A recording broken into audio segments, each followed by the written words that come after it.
On Friday, a package came from Japan, and it was the PC Engine Mini.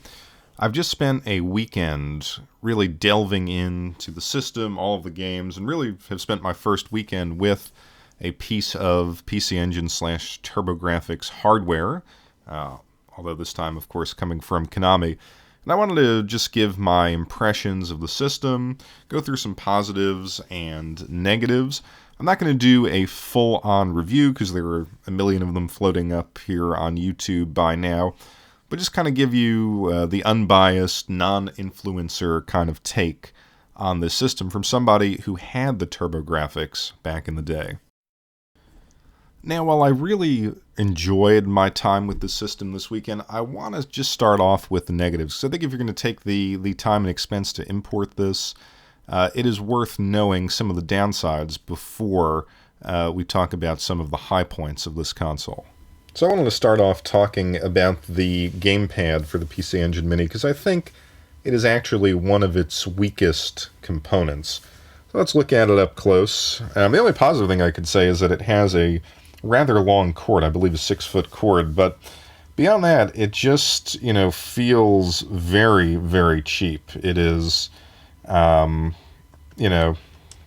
very light. As a lot of people pointed out, it doesn't have the turbo switches, which I think is unfortunate. I know that the original PC Engine controller from Japan did not have those switches, and eventually they released a turbo version, but it just would have been nice to have them included.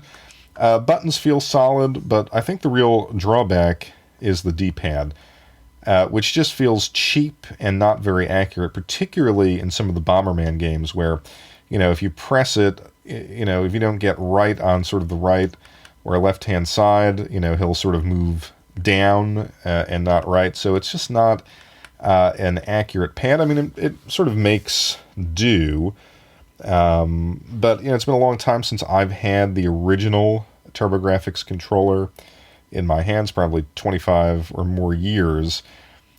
I don't remember it feeling this cheap with the D-pad. The other thing is that there's a very kind of severe press to the left, right, up, and down. I'm not going to say it sticks, but it kind of, lingers a little bit, and it just doesn't feel as solid. And it doesn't feel as solid, particularly when you compare it to another mini console controller, which is the PlayStation Mini controller. And I thought this was an absolutely fabulous game controller. I got my PlayStation for about $20, and it was a terrible console. But, as far as the D-pad, these are really, really solid. It feels light. It feels on the cheap side, but nonetheless it gives you an accuracy that the PC Engine Mini controller doesn't. Other people may say, that it's not such a problem. Maybe the original PC Engine TurboGrafx controller had this D-pad issue. But nonetheless, I think the cheapness of the controller really detracts from the overall experience. So before we get into the question of the games and, the price of the console versus what kind of games you're getting, I will say one thing about the image quality. Image quality does have a noticeable shimmer. Now, I say noticeable in the sense that if you're looking for it on certain games, some of the side-scrolling shooters, as you sort of pan across the screen, you can see that what I would call emulation-type flicker.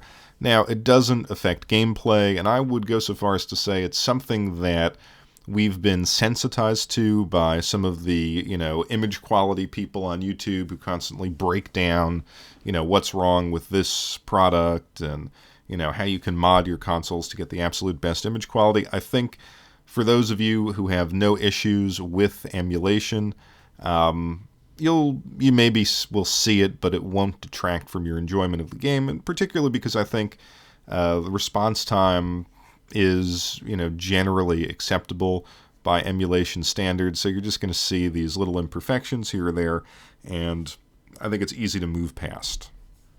So the game selection is solid, but nonetheless, when you break it down, there are some major negatives to point out. I think, first of all, there are some overlap between the TurboGrafx 16 games and the PC Engine games. On the one hand, you can understand it because, say, something like Ease, I think, was a classic in both countries. But, there are some situations where you're just like, I wish, we could have dispersed with certain games and gotten others in there. So I'm not going to go through each and every game. There are other videos on YouTube going through that. But what I will say is that the game selection is, first of all, too limited, and I think that's the case with a lot of these micro consoles or mini consoles, is that you're paying in the range of $80 to $100, and it is so easy for them to just load on way more games for that price. Can you do the whole ROM set? Probably not, because there are some licensing issues, but you can give a lot more than what they are giving you here. And I think, the selection that is there, I think, is representative of the PC Engine.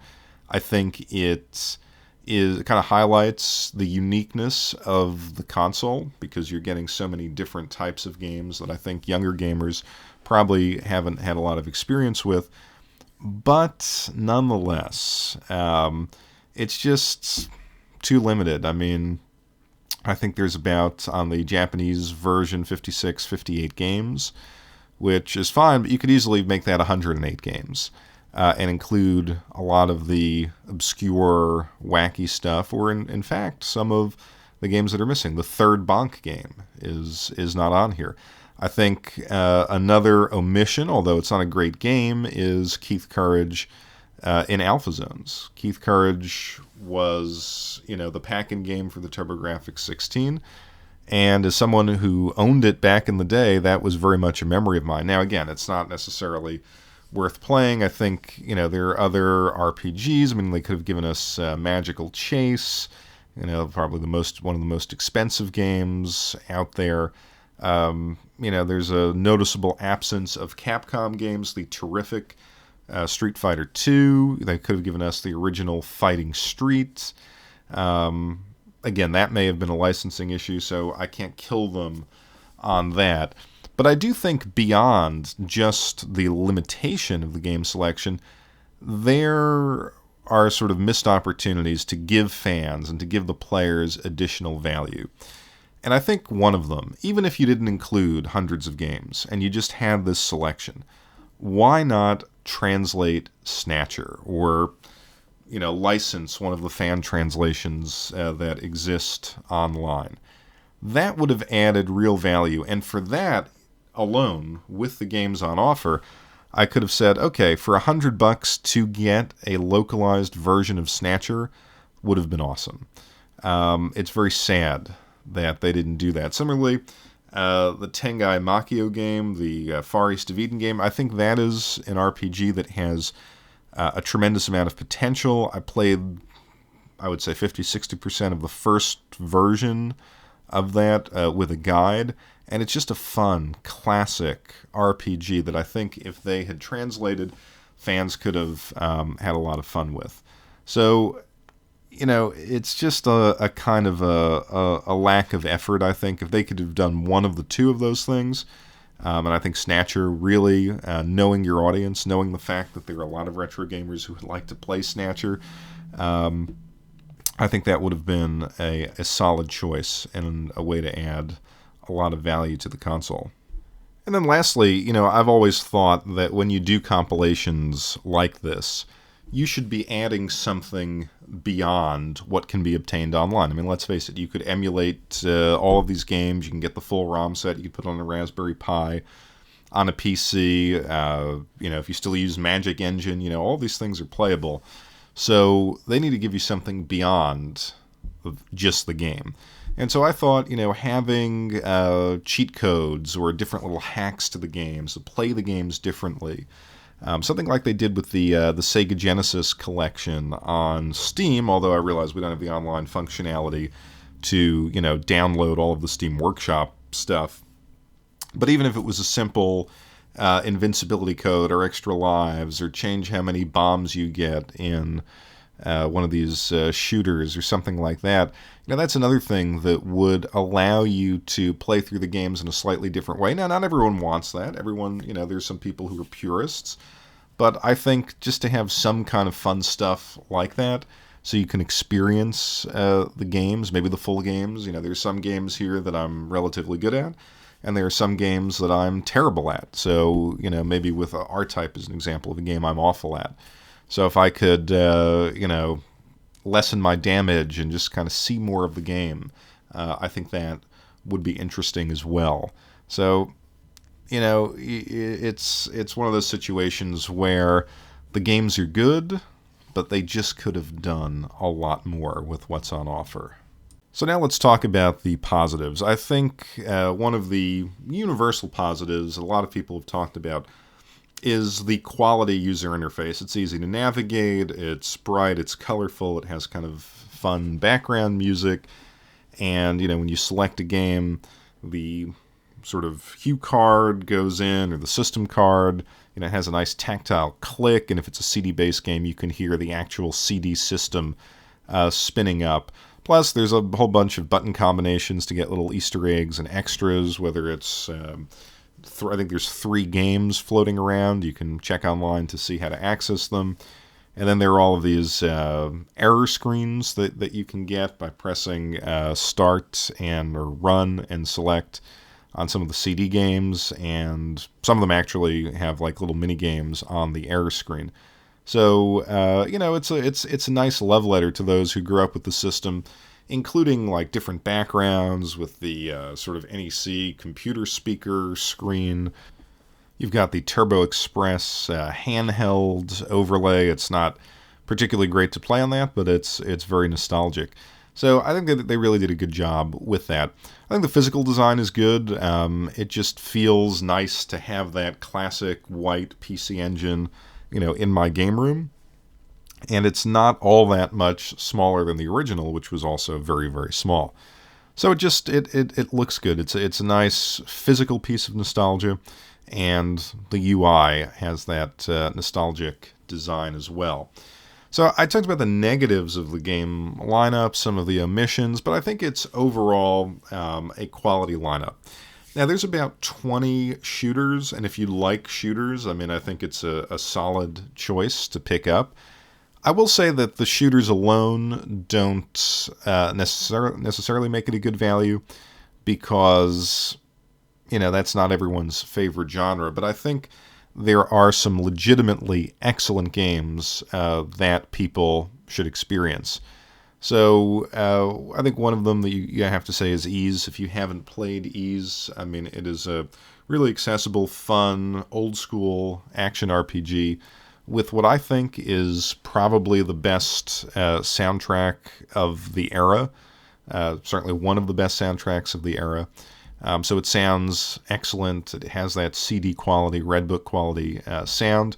Bomberman 94, which is incredibly fun. I think it's the best old school Bomberman and one of my favorite games of all time. And I just found myself, putting tons of hours, well, not hours, over the years I've put tons of hours into it, but I put a lot of time into it over the weekend, going back to it.